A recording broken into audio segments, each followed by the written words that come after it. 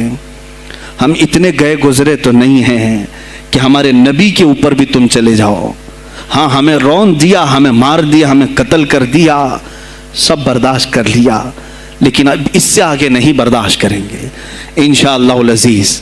میں آواز دیتا ہوں اسی منبر سے, اے گروہ علماء, اے جماعت صوفیہ, اے خانقاہ کے گدی نشینوں, باہر آؤ. آؤ حکومت وقت سے ایک مطالبہ یہ کرو, اے حکومت وقت کے تخت پر بیٹھنے والوں, ہمارے ہند میں پارلیمنٹ میں بھی ایسا قانون پاس کرو کہ کوئی میرے نبی کی ذات پر بھونکے تو اسے موت کی سزا ہو جائے. ہم یہ چاہتے ہیں. اگر اس قانون کو تمہیں لانے میں کچھ زندگیوں کی ضرورت ہے تو یہ فقیر حاضر ہے اور میرے ساتھ بھی کچھ تمہارے لیے حاضر ہوں گے. لے لو ہماری جانیں اور ایک قانون ایسا بنا دو تاکہ قیامت تک پھر یہاں پر کوئی نہ بھونکے میرے نبی کی ذات پر. تم قانون صرف میرے نبی کے لیے نہیں, تم اپنے دیوی دیوتاؤں کے لیے بناؤ, شانتی سے رہو.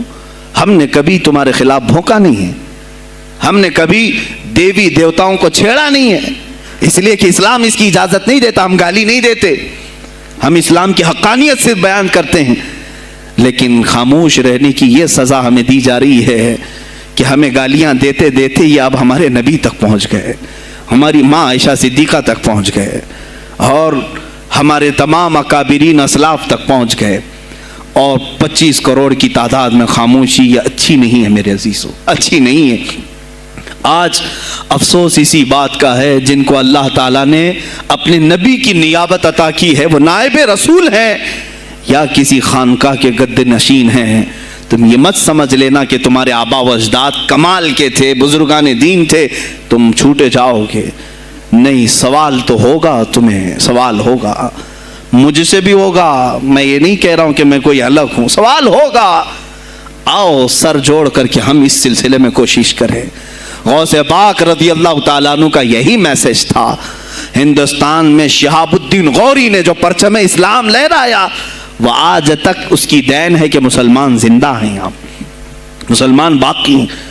پوری دنیا میں نظام کو صحیح کرنے کے لیے آواز اٹھانا یہ بھی اولیاء کاملین کی بات ہے, ان کی صفات ہیں. صرف اپنی خانقاہ میں اللہ اللہ اور ذکر کرانا ہی ان کا کام نہیں تھا, وہ دلوں کو تو دھلتے ہی تھے, لیکن جو نظام سنبھال رہا ہوتا اس کی باغ ڈور کو بھی دھلتے تھے, اس کی بھی صفائی کرتے تھے. تو اللہ کا ڈر رکھنے والا کرسیوں پر آئے, جو کسی کا خون چوسنے والا نہ آئے.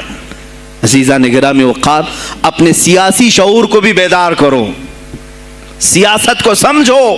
تم کب تک استعمال ہوتے رہو گے؟ اب اس میں علماء کو بھی آنا چاہیے کہ ان کے سیاسی شعور کو بیدار کرے. تمہارے ساتھ آج جو کھیل کھیلا جا رہا ہے, تم ہر ایک کی جے وجے کرتے ہوئے ہر پارٹی کے پیچھے جاتے ہو. تم نے آج تک اپنا قائد نہیں ڈھونڈا, اپنا قائد نہیں ڈھونڈا. اور ان کو دیکھو, وہ کہتے ہیں کہ اگر پیٹرول 200 لیٹر بھی ہو جائے تو ہمارے قائد تو یہی ہیں, اس لیے کہ ہمارا ہم مذہب ہے, وہ ہمارے مذہب کی بات کرتا ہے. تمہارا کون ہے میرے عزیز؟ تم کسی پر متفق نہیں ہوتے, اور جو تمہارے لیڈر ہیں وہ کسی اور کے پلو میں چھپے ہوئے ہیں, ہاں کسی اور کی گود میں بیٹھے ہوئے ہیں. جا جا کر کے یہ سارے مسلمانوں کو کسی اور کے ہاں بیچ کر کے آتے ہیں. یہ سیاسی شعور بیدار کرو. مجھے معلوم ہے میری یہ باتوں کا سب سے زیادہ ایکشن کون لے گا, مجھے معلوم ہے. سب سے زیادہ کس کو کھلبلی مچے گی وہ بھی مجھے معلوم ہے.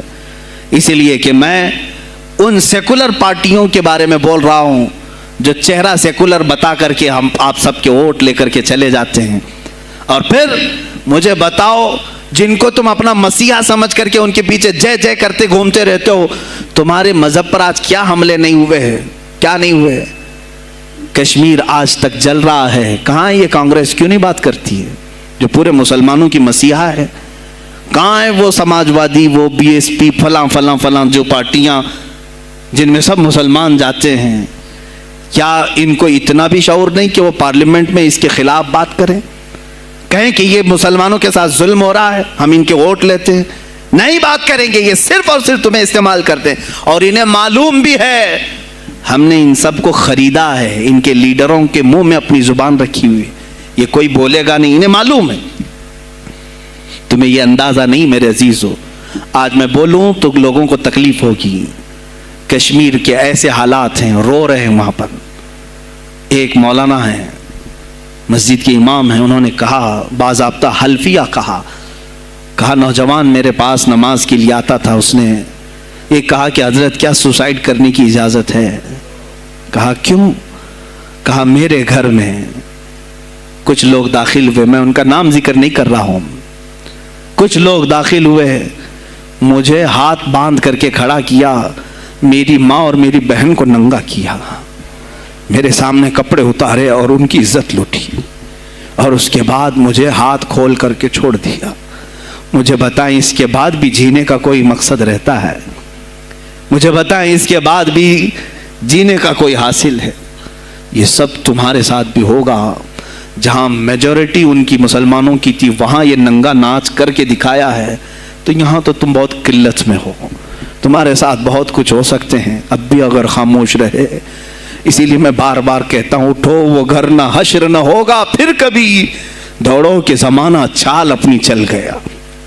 تم اپنی سیاست کو منتخب کرو، تم اپنی قیادت کو منتخب کرو، اور اگر ابھی بھی سیاسی لاشعوری کی زندگی گزارتے رہو گے، لقمے بنتے چلے جاؤ گے، یہ کھاتے چلے جائیں گے۔ بات میں سلطان الاولیاء غوث پاک کی کر رہا تھا، لیکن مجھے یہ حالات پر گفتگو ضرور کرنی ہے، اس لیے کہ مجھے معلوم نہیں ہے کہ میری زبان پر کب تالے لگائے جائیں گے یا میری گردن پر کب چھری پھیری جائے گی، مجھے اس کا اندازہ نہیں۔ لیکن اے مسلمانوں، تم میری ذات سے الجھتے ہو تو الجھ جاؤ، مجھے اگر بلیم کرتے ہو، تانے مارتے ہو تو مار لو، چند دنوں کی بات ہے، جب تک میری سانسیں چل رہی ہیں تب تک مجھے گالیاں دو گے، لیکن جس دن میں بھی دنیا سے جاؤں گا اس دن تم ہماری باتیں یاد رکھو گے، اس دن یاد کرو گے۔ مجھے اپنے بچوں کو یہی بتانا ہے کہ اب وہ دور آیا ہے جہاں ممبروں سے بھی بولنے میں اب گھبراہٹ ہے، لوگ اپنے خوف کے مارے ایسے ہیں کہ اپنی روزی روٹی کے چکر میں میرے مصطفیٰ کی گالیاں سننا برداشت کر رہے ہیں۔ دیتا ہے دینے دو نا، ہمارا کیا بگڑتا ہے؟ اس پوزیشن میں تم آئے ہو آج، تمہارا امام جب اتنا بزدل ہے تو تمہارے دلوں میں کون سا ایمان باقی رہ جائے گا؟ اس لیے شعور پیدا کرو۔ اگر اولیاء کی نسبت تمہارے دل میں ذرا برابر بھی باقی ہے تو اٹھو میرے عزیزو، آپ قیامت کے دن جواب دہ ہوں گے میرے نبی صلی اللہ تعالیٰ علیہ وسلم کی عظمت پر۔ آج جو حملے ہو رہے ہیں یہ ہماری زندگی کا سب سے بڑا ایشو ہے۔ آج مطالبے کرو، مانگو تو کس چیز کو مانگو؟ بس یہ ہے کہ میری نبی کی عزت سلامت رہے، مجھے دنیا میں اور کچھ نہیں چاہیے۔ اتنا مطالبہ تو کر سکتے ہو، اتنا مطالبہ کرو، اور پھر دیکھو میرے مصطفیٰ کی طرف سے انعام کیا ملے گا، اللہ کی طرف سے انعام کیا ملے گا۔ ارے وہ مرد قلندر جو پاکستان میں ابھی شہید ہوا، کس بات کا اعلان کرتا تھا، کس کو پکارتا تھا، کس کو للکارتا تھا؟ صرف یہی تو بات کرتا تھا کہ تاجدار ختم نبوت، اور میدان میں معذوری کے ساتھ بھی آ کر کہتا تھا لبیک یا رسول اللہ، اے اللہ کے رسول میں حاضر ہوں، میں حاضر ہوں، اپنی جان لے کر آیا ہوں۔ اور تم یاد رکھنا تمہاری ٹانگیں تو سلامت ہے، کل بروز قیامت ہو سکتا ہے تمہارا سامنا اس خادم حسین سے ہو، تمہاری ٹانگیں دیکھ کر کے پوچھی جائیں گی۔ معذور ہونے کے بعد جب کوئی میدان میں میرے نبی کی عظمت پر پہرا دینے کے لیے آ سکتا ہے تو تم نے اپنی ٹانگیں کس کام کے لیے رکھی تھی؟ میرے عزیزوں، میں نے جتنی طاقت مجھے اللہ نے دی میں بول رہا ہوں، اب اس کے بعد کا محاذ تمہیں سنبھالنا ہے، آگے کی ہماری فکروں کو تمہیں لے جانا ہے۔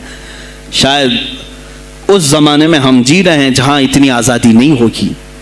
چھوٹی سی بات کو آج بہت بڑا بنا کر کے اسے ختم کیا جاتا ہے.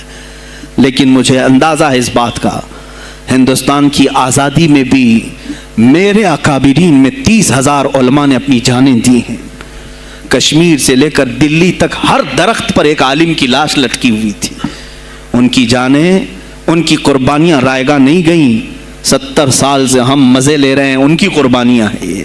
علامہ فضل حق خیر آبادی کو انڈمان نکوبار پوری زندگی کے لیے قید کر کے ختم کر دیا گیا، مزار بھی وہیں پر ہے آج.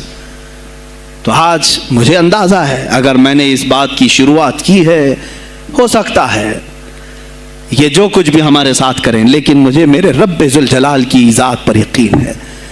میں یہی کہوں گا، اے اللہ، اگر ہمارے مقدر میں شہادت ہے تو اس سے بہتر کوئی اور موت ہے نہیں. اے رب ذوالجلال، اس حالت میں دنیا سے اٹھا جب تو ہم سے راضی ہو. اگر تو نے ہمارے لیے ایک لمحے کے لیے بھی ناراضی ہے، مولا پھر ہمیں مہلت دے دے کہ تجھے راضی کر کے جائے، تجھے راضی کر کے جائے. میرے مصطفیٰ صلی اللہ تعالیٰ علیہ وسلم کو قبر میں ہمیں دیکھنا ہے، اس لیے ہم قبر میں جا رہے ہیں. لیکن اس حال میں دنیا سے جائیں کہ ان کی عظمت پر کچھ بول تو سکیں، ان کی ناموس پہ کچھ کر تو سکیں. عزیزان گرامی، سلطان الاولیاء شہنشاہ بغداد رضی اللہ تعالیٰ عنہ کی ذات پر جو ان کی کرامات ہیں، وہ ساری چیزیں پھر کبھی میں ذکر کروں گا. آج اسی پر میں اختتام کرتا ہوں. اسی پر جیو اور اسی پر مرو. انہیں جانا انہیں مانا، نہ رکھا غیر سے کھا. للہ الحمد میں دنیا سے مسلمان گیا. آج لے ان کی پناہ، آج مدد مانگ ان سے، پھر نہ مانیں گے قیامت میں اگر مان گیا. اس لیے کہ رسول پاک صلی اللہ تعالیٰ علیہ وسلم کے سوا کوئی اس قیامت کے میدان میں تمہارا دستگیر نہیں ہے. جب تک وہ تیری سفارش نہ کریں، اللہ بھی تجھ سے کلام کرنے والا نہیں ہے. جب امام اہل سنت نے یہاں تک کہہ دیا خلیل و نجی مسیح و صفی سبھی سے کہیں نہ بنی، یہ بے خبری کی خلق پھری کہاں سے کہاں تمہارے لیے، رسول پاک ہی کے لیے، تم وہاں پر بھی اٹھائے جاؤ گے. میں یہی میسج دے کر کے جاؤں گا جو میرے مرشد گرامی نے آخری وقت دیا تھا. زندگی یہ نہیں کسی کی کسی کے لیے، زندگی ہے نبی کی نبی کے لیے. نہ سمجھ مرتے ہیں زندگی کے لیے، نہ سمجھ مرتے ہیں زندگی کے لیے. جینا مرنا ہے سب کچھ نبی کے لیے. بلحوث سن، سیم و زر کی بندگی اچھی نہیں. بلحوث کہتے ہیں ہوس کا پجاری، خواہشات کا پجاری. میرا مرشد یہ کہہ کر گیا ہے ہمیں، بلحوث سن، سیم و زر کی بندگی اچھی نہیں. ان کے در کی بھیک اچھی، سروری اچھی نہیں. ان کے در کی بھیک اچھی، سروری اچھی نہیں. اور کہتے ہیں جو پیا کو بھائے اختر وہ سہانا راگ ہے. جو پیا کو بھائے اختر وہ سہانا راگ ہے. جس سے ناخوش ہو پیا وہ راگنی اچھی نہیں. جو میرے نبی کو نہ پسند آئے وہ بات ہی اچھی نہیں. جو میرے نبی کو نہ پسند کام ہو وہ کام ہی اچھا نہیں. جس سے ناخوش ہو پیا وہ راگنی اچھی نہیں. وآخر دعوانا الحمدللہ رب العالمین. السلام علیکم.